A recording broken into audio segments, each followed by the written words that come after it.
സാത്വികനായിട്ടുള്ള ശ്രീമാൻ കുമ്മനം രാജശേഖരനെ വരെ പരാജയപ്പെടുത്താൻ ഇടതുപക്ഷവും വലതുപക്ഷവും ഒന്നായ കേരളത്തിന്റെ മണ്ണിലാണ് ഞാനും നിങ്ങളും ഒരുമിച്ച് കൂടിയിട്ടുള്ളത്. നമുക്ക് നമ്മുടെ ഹൃദയം, നമ്മുടെ ചങ്കിലാണ് ആദർശം, നമ്മുടെ ചങ്കിലാണ് ആദർശം. നമ്മൾ ഈ പ്രസ്ഥാനത്തിന് വേണ്ടി കൊടി പിടിച്ചത് എത്രയോ വർഷങ്ങൾക്ക് മുൻപാണ്. ഈ പ്രസ്ഥാനത്തിന് വേണ്ടി നമ്മൾ കൊടി പിടിക്കുമ്പോ അവിടെ വ്യക്തിക്കല്ല പ്രത്യേകത, ആദർശത്തിനാണ് പ്രത്യേകത. ആദർശത്തിന്റെ അടിയിൽ അടിവരയിട്ടുകൊണ്ടാണ് എല്ലാ ഭീകരവാദ ശക്തികൾക്കെതിരെയും നമ്മൾ പോരാട്ടം നടത്തിയത്. ഞാനും ഇവിടെ കൂടിയിട്ടുള്ള അമ്മമാരും നിങ്ങളാണ് പ്രതിജ്ഞ എടുക്കേണ്ടത്. നിങ്ങൾ അന്നലക്ഷ്മിയാണ്, അഷ്ടലക്ഷ്മിയാണ്, ധ്യാനലക്ഷ്മിയാണ്. നിങ്ങളാണ് കഠിനമായിട്ടുള്ള വ്രതം ആചരിച്ചുകൊണ്ട് നമ്മുടെ പ്രസ്ഥാനത്തിന്റെ കാരിരുമ്പിന്റെ ശക്തിയോടുകൂടി ഈ പ്രസ്ഥാനത്തെ മുന്നോട്ട് നയിച്ചിട്ടുള്ളതെങ്കിൽ ഇവിടെ കൂടിയ അമ്മമാർ ഈ തെരുവീതിയിൽ എടുക്കുന്ന പ്രതിജ്ഞ എന്ന് പറയുന്നത് ആദർശത്തിനകത്ത് വെള്ളം ചേർക്കാൻ ഞങ്ങൾ തയ്യാറല്ല എന്ന് തീരുമാനമെടുത്തുകൊണ്ടാണ് ഇന്ന് ഈ വേദിയിൽ നമ്മൾ ഒരുമിച്ച് കൂടിയിട്ടുള്ളത്. നമുക്ക് സുരേന്ദ്രനും ശോഭാ സുരേന്ദ്രനും കൃഷ്ണകുമാറും ഒക്കെ പേരുകൾ മാത്രമാണ്. നമ്മുടെ ആദർശം എന്താണ് നമ്മുടെ പ്രസ്ഥാനത്തിന്റെ, അതാണ് നമ്മുടെ ഒന്നാമത്തെ പ്രയോറിറ്റി. എങ്ങനെയാണ് ശോഭാ സുരേന്ദ്രൻ ഉണ്ടായത്?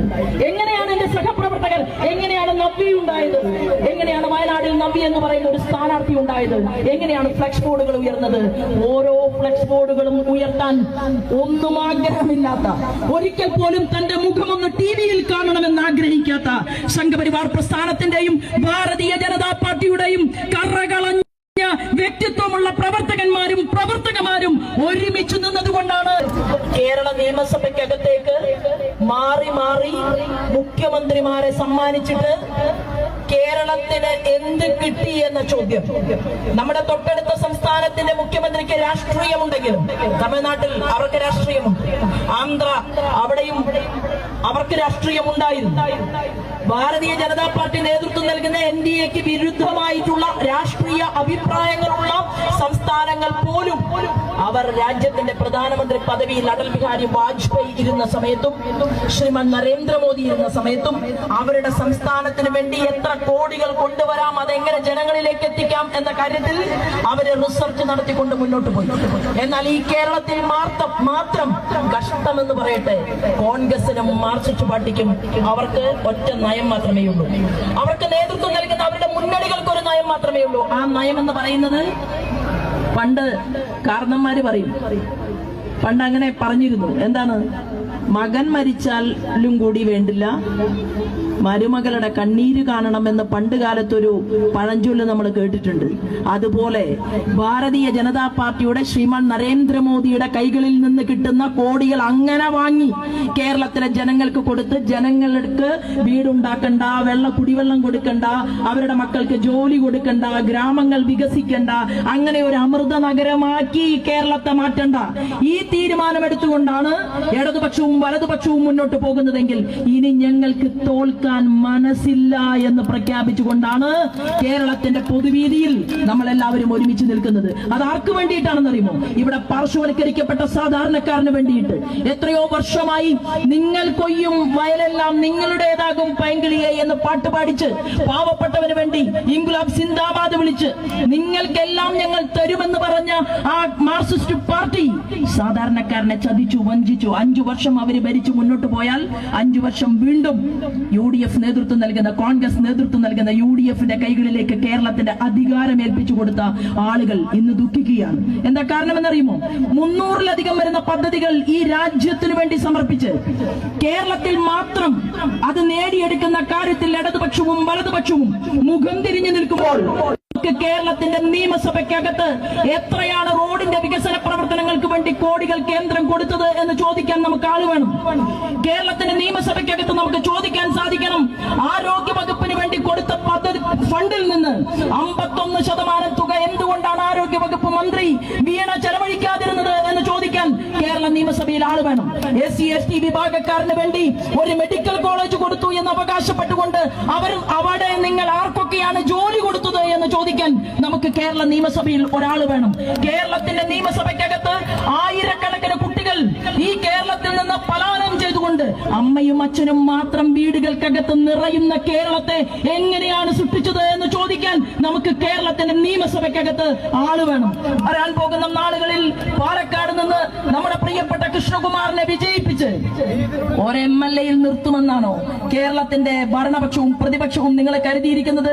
ഞങ്ങൾ എത്രയോ കാലമായി ഇവിടത്തെ പാവപ്പെട്ടവൻ ദൃഢപ്രതിജ്ഞ ചെയ്തിട്ടുള്ളത് ഒരു MLA-യെ സൃഷ്ടിക്കുക എന്നുള്ളത് ഞങ്ങളുടെ ആദ്യത്തെ പണിയാണെങ്കിൽ പ്രിയപ്പെട്ടവരെ, മുഖ്യമന്ത്രി കസേര, ആ മുഖ്യമന്ത്രി കസേരയിൽ ഭാരതീയ ജനതാ പാർട്ടി നേതൃത്വം നൽകുന്ന NDA-യുടെ മുഖ്യമന്ത്രിയെ കാണുക എന്നുള്ളത് നെഞ്ചിൽ കൈവച്ചുകൊണ്ട് നമ്മൾ ഈ കേരളത്തിന്റെ മണ്ണിലെടുത്തിട്ടുള്ള ഒരു ദൃഢപ്രതിജ്ഞയാണെങ്കിൽ നിങ്ങൾ, ഞാൻ ഉൾപ്പെടെയുള്ള 7 പേരെ കഴിഞ്ഞ അസംബ്ലി തെരഞ്ഞെടുപ്പിൽ 2ാം സ്ഥാനത്ത് നിർത്തി ഇടതുപക്ഷവും വലതുപക്ഷവും കൈകോർത്തു പിടിച്ചു. ഞങ്ങൾ 1/2 ഡസനിലധികം വരുന്ന ആളുകളെ നിങ്ങൾ കേരളത്തിന്റെ മണ്ണിൽ പരാജയപ്പെടുത്തി. അത് ആദർശത്തിന് വേണ്ടിയിട്ടാണോ? അല്ല. മാർക്സിസ്റ്റ് പാർട്ടിയും കോൺഗ്രസും തമ്മിൽ ഒരിക്കലും യോജിക്കില്ല എന്ന്, ഞങ്ങളുടെ ആദർശം 2ആണ് എന്ന് കേരളത്തിന്റെ തെരുവീതിയിൽ നിങ്ങൾ ചർച്ച ചെയ്യുകയും, എന്നാൽ ഭാരതീയ ജനതാ പാർട്ടിയുടെ നേതൃത്വത്തിൽ BJPക്ക് ഒരു MLA ഉണ്ടാകുമെന്നാകുമ്പോ സാത്വികനായിട്ടുള്ള ശ്രീമാൻ കുമ്മനം രാജശേഖരനെ വരെ പരാജയപ്പെടുത്താൻ ഇടതുപക്ഷവും വലതുപക്ഷവും ഒന്നായ കേരളത്തിന്റെ മണ്ണിലാണ് ഞാനും നിങ്ങളും ഒരുമിച്ച് കൂടിയിട്ടുള്ളത്. നമുക്ക് നമ്മുടെ ഹൃദയം, നമ്മുടെ ചങ്കിലാണ് ആദർശം. നമ്മുടെ ചങ്കിലാണ് ആദർശം. നമ്മൾ ഈ പ്രസ്ഥാനത്തിന് വേണ്ടി കൊടി പിടിച്ചത് എത്രയോ വർഷങ്ങൾക്ക് മുൻപാണ്. ഈ പ്രസ്ഥാനത്തിന് വേണ്ടി നമ്മൾ കൊടി പിടിക്കുമ്പോ അവിടെ വ്യക്തിക്കല്ല പ്രത്യേകത, ആദർശത്തിനാണ് പ്രത്യേകത. ആദർശത്തിന്റെ അടിയിൽ അടിവരയിട്ടുകൊണ്ടാണ് എല്ലാ ഭീകരവാദ ശക്തികൾക്കെതിരെയും നമ്മൾ പോരാട്ടം നടത്തിയത്. ആദർശം ചങ്കിൽ വെച്ചുകൊണ്ടാണ് നമ്മുടെ സഹപ്രവർത്തകന്മാരായിട്ടുള്ള പാവപ്പെട്ടവന്മാർ കണ്ണൂരില് നമ്മുടെ പ്രവർത്തകരെ വെട്ടിക്കീറി കൊന്ന് ചോര കുടിക്കുമ്പോ, ഭീകരവാദ സംഘടനകളുമായി UDF കോൺഗ്രസ് സന്ധി ചെയ്യുമ്പോ, ഇടതുപക്ഷക്കാരൻ സന്ധി ചെയ്യുമ്പോ, അവിടെ പിടഞ്ഞു വീണ് മരിച്ച പാവപ്പെട്ടവർക്ക് വേണ്ടി കേരളത്തിന്റെ നിയമസഭയ്ക്കകത്ത് ആ ബലിദാനിയെ കുറിച്ച് പറയാൻ ഏതെങ്കിലും ഒരു MLA നാളെ ഇതുവരെ എണീറ്റ് നിന്നിട്ടില്ല എന്നുള്ളതിന്റെ ആ ഒരൊറ്റ പ്രഖ്യാപനം പോരെ നമുക്ക് ആദർശത്തെ കേരളത്തിലെ ജനങ്ങളുടെ മുന്നിൽ വെക്കാൻ? ഞാനും ഇവിടെ കൂടിയിട്ടുള്ള അമ്മമാരും നിങ്ങളാണ് പ്രതിജ്ഞ എടുക്കേണ്ടത്. നിങ്ങൾ അന്നലക്ഷ്മിയാണ്, അഷ്ടലക്ഷ്മിയാണ്, ധ്യാനലക്ഷ്മിയാണ്. നിങ്ങളാണ് കഠിനമായിട്ടുള്ള വ്രതം അത് ആചരിച്ചുകൊണ്ട് നമ്മുടെ പ്രസ്ഥാനത്തിന്റെ കാരിരുമ്പിന്റെ ശക്തിയോടുകൂടി ഈ പ്രസ്ഥാനത്തെ മുന്നോട്ട് നയിച്ചിട്ടുള്ളതെങ്കിൽ ഇവിടെ കൂടിയ അമ്മമാർ ഈ തെരുവീതിയിൽ എടുക്കുന്ന പ്രതിജ്ഞ എന്ന് പറയുന്നത് ആദർശത്തിനകത്ത് വെള്ളം ചേർക്കാൻ ഞങ്ങൾ തയ്യാറല്ല എന്ന് തീരുമാനമെടുത്തുകൊണ്ടാണ് ഇന്ന് ഈ വേദിയിൽ നമ്മൾ ഒരുമിച്ച് കൂടിയിട്ടുള്ളത്. നമുക്ക് സുരേന്ദ്രനും ശോഭാ സുരേന്ദ്രനും കൃഷ്ണകുമാറും ഒക്കെ പേരുകൾ മാത്രമാണ്. നമ്മൾ ആദർശം എന്താണ് നമ്മുടെ പ്രസ്ഥാനത്തിന്റെ, അതാണ് നമ്മുടെ ഒന്നാമത്തെ പ്രയോറിറ്റി. ആ പ്രയോറിറ്റിക്ക് വേണ്ടിയിട്ടാണ് നമ്മൾ നാളിത്രയും കാത്തിരുന്നതെങ്കിൽ കേവലം 5% വോട്ടില്ലാത്ത ത്രിപുരയില് മുഖ്യമന്ത്രിയെ സൃഷ്ടിക്കാൻ അവിടെ ഭാരതീയ ജനതാ പാർട്ടി നേതൃത്വം നൽകുന്ന NDAക്ക് സാധിച്ചിട്ടുണ്ടെങ്കിൽ, കഴിഞ്ഞ പാർലമെന്റ് തെരഞ്ഞെടുപ്പിൽ എല്ലാ കോട്ട കൊത്തളങ്ങളെയും തകർത്തെറിഞ്ഞുകൊണ്ട് 20%-ലധികം വരുന്ന വോട്ട് കേരളത്തിൽ അങ്ങോളം ഇങ്ങോളം നമ്മുടെ പ്രസ്ഥാനത്തിലേക്ക് കടന്നു വന്നപ്പോ ഇടതുപക്ഷക്കാരനും വലതുപക്ഷക്കാരനും മനസ്സിലായി, ഇനി BJPയെ പിടിച്ചാൽ കിട്ടില്ല, ഭാരതീയ ജനതാ പാർട്ടിയെ ഒതുക്കാൻ സാധ്യമല്ല. വരാൻ പോകുന്ന നാളുകളിൽ പല MLA-മാരും അവരുടെ കസേരയിൽ നിന്ന് എണീറ്റ് മാറിക്കൊടുക്കേണ്ടി വരും. ഭാരതീയ ജനതാ പാർട്ടിക്ക് NDAക്ക് വേണ്ടി എന്നുള്ള ബോധ്യം അവർക്കുണ്ടായി. ആ ബോധ്യത്തിന്റെ അടിസ്ഥാനത്തിൽ അവർക്കാണ് രാത്രിയിൽ ഉറക്കം നഷ്ടപ്പെട്ടിട്ടുള്ളത്, നമുക്ക് നഷ്ടപ്പെട്ടിട്ടില്ല. എന്താ കാരണം?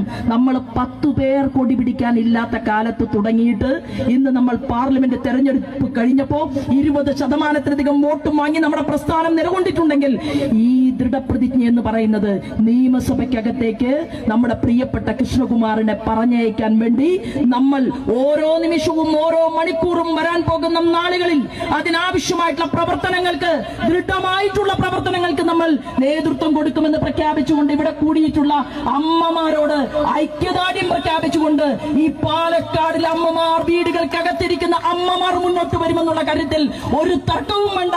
അതിനുവേണ്ടി നമ്മുടെ പ്രസ്ഥാനത്തിന് മുന്നോട്ട് പോകാൻ സാധിക്കുമെന്നും അതൊരു തുടക്കം മാത്രമായിരിക്കുമെന്നും കൃഷ്ണകുമാറിന്റെ തെരഞ്ഞെടുപ്പ് ചിഹ്നമായിട്ടുള്ള താമര, ഈ താമരയെയാണ് ശ്രീമാൻ നരേന്ദ്രമോദി സ്നേഹിക്കുന്നത്. അദ്ദേഹം വിശ്വസിക്കുന്ന പാർട്ടിയാണ് ഭാരതീയ ജനതാ പാർട്ടി. അദ്ദേഹം പറഞ്ഞു ഡബിൾ എഞ്ചിൻ സർക്കാർ ഉണ്ടാകണം. നമുക്ക് കൊണ്ടുവരുന്ന കോടികൾ ഓരോ മേഖലകളിലും വിനിയോഗിക്കണമെങ്കിൽ അതിനനുസൃതമായിട്ട് നമുക്ക് MLA-മാരുണ്ടാകണം കേരളത്തിൽ എന്ന് പറഞ്ഞിട്ടുണ്ടെങ്കിൽ ഒരു എളുപ്പ വഴിയുമില്ല. നമുക്കെതിരായിട്ട് അങ്ങനെയല്ലേ കുരുക്ഷേത്ര യുദ്ധഭൂമിയിൽ ഉണ്ടായത്? കുരുക്ഷേത്ര യുദ്ധം നടക്കുന്ന സമയത്ത് എണ്ണത്തിൽ കുറവുള്ള പഞ്ചപാണ്ഡവന്മാർക്ക് ആ യുദ്ധഭൂമിയിൽ വിജയിക്കാൻ സാധിച്ചുവെങ്കിൽ അക്ഷൗഹിണിപ്പടയും കാലാട്പടയെയും മാറ്റി നിർത്തിക്കൊണ്ട് പഞ്ചപാണ്ഡവന്മാർക്ക് ധാർമ്മികമായി വിജയം നേടാൻ സാധിച്ചിട്ടുണ്ടെങ്കിൽ നമ്മൾ ഇവിടെ പ്രഖ്യാപിക്കുന്നത് നമ്മുടെ ധർമ്മക്ഷേത്ര കുരുക്ഷേത്ര യുദ്ധത്തിൽ ഭാരതീയ ജനതാ പാർട്ടി നേതൃത്വം നൽകുന്ന NDA പാണ്ഡവപക്ഷത്താണ്. നമ്മുടെ തേർ തെളിക്കുന്നത് മറ്റാരുമല്ല, അത് സത്യത്തിന്റെയും ധർമ്മത്തിന്റെയും നീതിമാനായിട്ടുള്ള മഹാനായിട്ടുള്ള ഭഗവാൻ വിഷ്ണുവാണെങ്കിൽ ഈ യുദ്ധത്തിൽ നമ്മൾ വിജയിക്കുമെന്നുള്ള തീരുമാനമെടുത്തുകൊണ്ട് നമ്മൾ ഇവിടെ നിന്ന് പിരിഞ്ഞു പോകുമെന്ന് മാത്രം പറഞ്ഞ് എന്റെ അമ്മമാർക്ക് നന്ദി അറിയിച്ചുകൊണ്ട് ഒറ്റക്കാര്യം കൂടി സൂചിപ്പിച്ചുകൊണ്ട് ഞാൻ എന്റെ വാക്കുകൾ നിർത്താൻ പോവുകയാണ്. നോക്കൂ, ഞാൻ ഉൾപ്പെടെയുള്ള എത്രയോ ആളുകളുടെ ഫ്ലക്സ് ബോർഡുകൾ കേരളത്തിന്റെ തെരുവീതിയിൽ ഉയർന്നു. എത്ര തവണ നിങ്ങളുടെ സഹോദരിയായിട്ടുള്ള ശോഭാ സുരേന്ദ്രന്റെ മുഖം എത്ര തവണ കേരളത്തിന്റെ തെരുവീതിയിൽ ഫ്ലക്സ് ബോർഡുകൾ ഉയർന്നു. എന്റെ സഹപ്രവർത്തകന്മാരായിട്ടുള്ള ആളുകളുടെ ഫ്ലക്സ് ബോർഡുകൾ എത്ര തവണ കേരളത്തിന്റെ തെരുവീതിയിൽ ഉയർന്നു. എങ്ങനെയാണ് ശോഭാ സുരേന്ദ്രൻ ഉണ്ടായത്? എങ്ങനെയാണ് എന്റെ സഹപ്രവർത്തകർ, എങ്ങനെയാണ് നവ്യ ഉണ്ടായത്? എങ്ങനെയാണ് വയനാടിൽ നവ്യ എന്ന് പറയുന്ന ഒരു സ്ഥാനാർത്ഥി ഉണ്ടായത്? എങ്ങനെയാണ് ഫ്ലക്സ് ബോർഡുകൾ ഉയർന്നത്? ഓരോ ഫ്ലക്സ് ബോർഡുകളും ഉയർത്താൻ ഒന്നും ആഗ്രഹമില്ലാത്ത, ഒരിക്കൽ പോലും തന്റെ മുഖമൊന്ന് TV-യിൽ കാണണമെന്ന് ആഗ്രഹിക്കാത്ത സംഘപരിവാർ പ്രസ്ഥാനത്തിന്റെയും ഭാരതീയ ജനതാ പാർട്ടിയുടെയും കറകളഞ്ഞ വ്യക്തിത്വമുള്ള പ്രവർത്തകന്മാരും ഒരുമിച്ച് നിന്നതുകൊണ്ടാണ് നേതൃത്വമുണ്ടായത് കേരളത്തിന്റെ മണ്ണിലെങ്കിൽ പ്രിയപ്പെട്ട സഹപ്രവർത്തകന്മാരെ, നമുക്ക് നമ്മുടെ പ്രത്യയശാസ്ത്രത്തെ മുറുകെ പിടിച്ചുകൊണ്ട് ഈ കുങ്കുമഹരിത പതാകയിൽ ആലേഖനം ചെയ്തിട്ടുള്ള താമര ചിഹ്നത്തെ ചങ്കിലേക്ക് ആവാഹിച്ചുകൊണ്ടായിരിക്കണം നമ്മൾ ഓരോരുത്തരും മുന്നോട്ട് പോകേണ്ടത് എന്നുള്ള പൂർവ്വസൂരികളുടെ വാക്കുകളെ ഉൾക്കൊണ്ടുകൊണ്ട് നമ്മൾ ഇവിടുന്ന് പിരിഞ്ഞു പോകുമ്പോൾ നിയമസഭയിൽ പാർശ്വവൽക്കരിക്കപ്പെട്ടവനും സാധാരണക്കാരനും കർഷകനും പെൺകുട്ടിക്കും അമ്മയ്ക്കും അവർക്ക് വേണ്ടി പോരാട്ടം നടത്താൻ, ഇവിടുത്തെ മയക്കുമരുന്ന് മാഫിയായ അടിച്ചമർത്താൻ, ഇവിടുത്തെ ഭീകരവാദ ശക്തികളെ അടിച്ചമർത്താനുള്ള ഒരവസരം പ്രിയപ്പെട്ട കൃഷ്ണകുമാറിന് നൽകണമെന്ന് അഭ്യർത്ഥിച്ചുകൊണ്ട് ഇവിടെ നിങ്ങൾ നടത്തിയിട്ടുള്ള ഈ മനോഹരമായിട്ടുള്ള അത്യുജ്വലമായിട്ടുള്ള റാലി, അതിന് മുന്നിൽ നിന്ന് മുഴുവൻ അമ്മമാരെയും സ്നേഹപൂർവ്വം ആദരത്തോടുകൂടി നോക്കിക്കണ്ടുകൊണ്ട് എല്ലാവർക്കും നന്ദി അറിയിച്ചുകൊണ്ട് ഞാൻ എന്റെ വാക്കുകൾ നിർത്തുന്നു. വന്ദേ മാതരം.